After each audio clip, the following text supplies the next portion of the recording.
Hey guys, welcome back to my channel. So today I will show you how to answer this one. So we have the formula in here.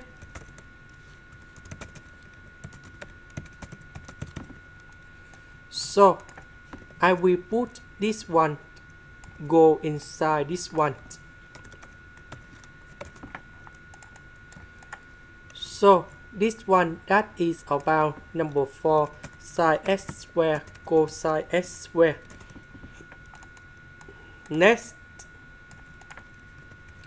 we can do about factorization by number 4 cosine x squared.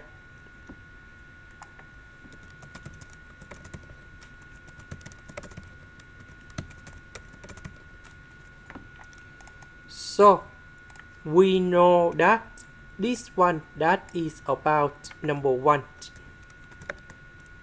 and we can put like this: the power 1 over 2 that is about the square root.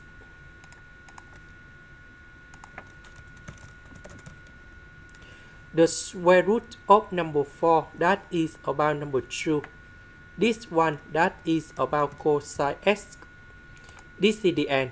Thank you for watching.